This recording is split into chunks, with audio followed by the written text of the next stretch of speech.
이항복은 조선 중기 때 명신으로 어려서부터 장난이 심하고 담대하며 기지가 뛰어나 수많은 일화들을 남겼다. 이항복은 아버지 이몽량이 58세 때 얻은 늦둥이 아들이었는데 태어나고 사흘 동안 울지를 않았다는 이야기가 있다.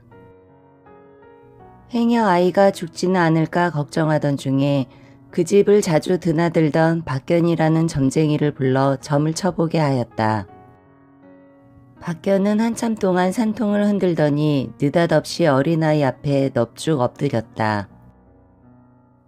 그리고 이 아기는 자라서 나라를 구하는 구국의 충신이며 만인을 구제하는 큰 인물이 될 것이라 말했다. 과연 점쟁이가 말했던 것처럼 아이는 성장하면서 백옥과도 같은 얼굴을 갖게 됐으며 지혜롭고 총명하였다. 이항복이 서너 살쯤 되었을 때 유무가 그를 데리고 우물가 근처에서 놀다가 그만 깜빡 졸고 말았다. 그때 어린 이항복이 우물가로 가 우물 안을 내려다보고 있었다. 그래도 유모는 이 사실을 모르고 졸고 있었는데 한 노인이 나타나 유모의 머리를 작대기로 때리면서 무엇을 하고 있는 거냐, 어린애를 돌보지 않고 하고 호통을 치고 사라졌다. 유모가 놀라서 깨어나 우물에 빠질 뻔한 이항복을 끌어안으며 속으로 감탄하였다. 이항복이 우물에 빠졌다면 유모 또한 죽은 목숨일 텐데 꿈속 노인이 두 목숨을 살린 것이다.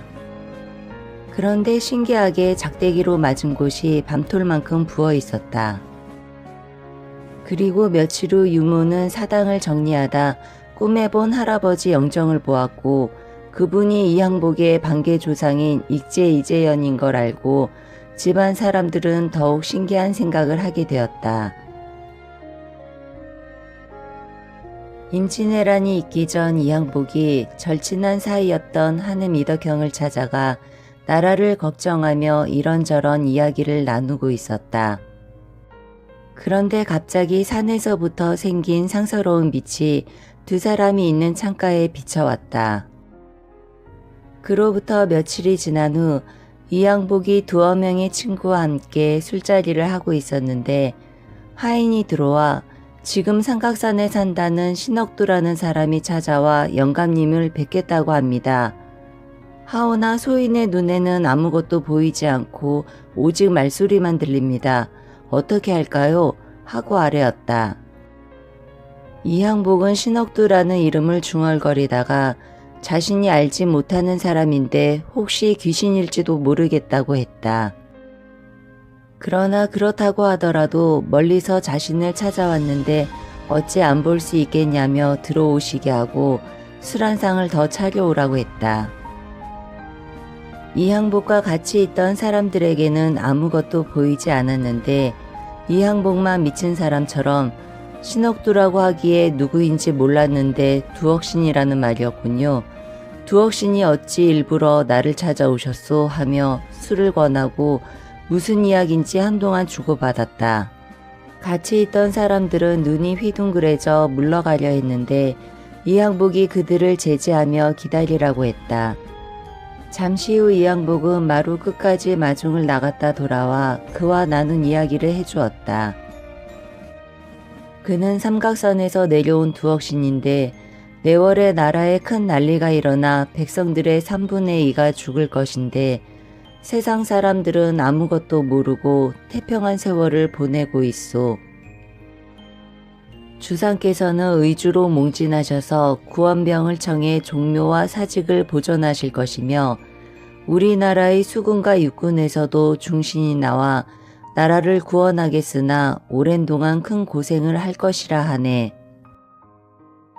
그자가 공연히 사람을 놀라게 하겠는가. 난 이미 주상 옆에서 죽을 각오로 했으니 자네들도 정신 차리게. 그들은 침울한 가운데 술자리를 마치며 그날 있었던 일을 입 밖에 내지 않기로 약속하고 헤어졌다. 또 이항복이 젊을 때 글을 읽고 있는데 이웃에 사는 소녀가 매일 찾아와 이항복의 모습을 보고 가곤 했다. 어느 날 큰 비가 내리는데 이항복이 홀로 앉아 있으니 소녀가 또 와서 아무 말 없이 바라보는 것이었다. 이항복은 이상한 생각이 들어 물으니 소녀는 자신이 무녀인데 자신이 모시는 신이 도련님을 뵙고자 해서 찾아왔다고 하였다. 이항복은 그럼 그 신령과 함께 오라고 하니 밤에 비가 그치자 소녀가 다시 찾아왔다. 문을 열고 보니 얼굴은 옷과 눈처럼 희고 눈썹이 그림 같으며 남색 도포에 붉은 띠를 한 남자가 걸어오고 있었다. 이항복은 그의 차림새로 보아 귀한 분이라 여겨 관복을 입고 예의를 갖추어 맞아들였다. 그리고 어찌해서 자기를 보고자 하는지 물어보니 영가는 자신이 복성군이라 말하였다. 복성군은 중종과 경빈 박씨의 아들로 이항복이 태어나기 훨씬 전에 돌아가신 왕자였다. 경빈 박씨가 작서의 변에 연루되어 세자를 저주하였다는 누명을 쓰고 어머니와 함께 사사되었다가 훗날 기말로의 아들인 기미가 사건의 진범으로 드러나 신원되었다.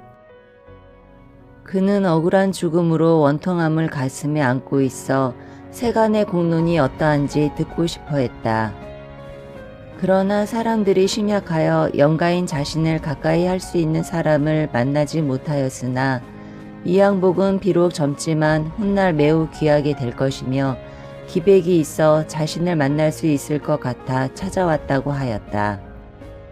이항복은 원통함이 풀린 지 오래되었는데 듣지 못하였는지 물었다.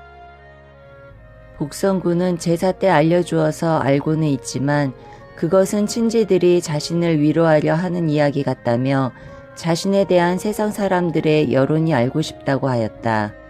이항복은 세상 사람들도 복성군의 죽음을 얼마나 애통하게 생각하는지 모두 이야기해 주었다. 복성군은 눈물을 흘리며 진실로 그렇다면 비록 9번을 죽는다 하더라도 여한이 없다고 하였다. 그리고 고마움의 표시로 소녀에게 명하여 가져온 과일을 건네주었다.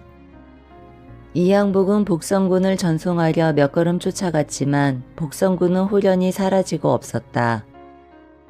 이항복은 기이한 일이라 평생 이 사실을 말하지 않았다가 만년에 북청으로 귀향을 갔을 때 동학 이한눌에게 이야기해 주었다고 한다.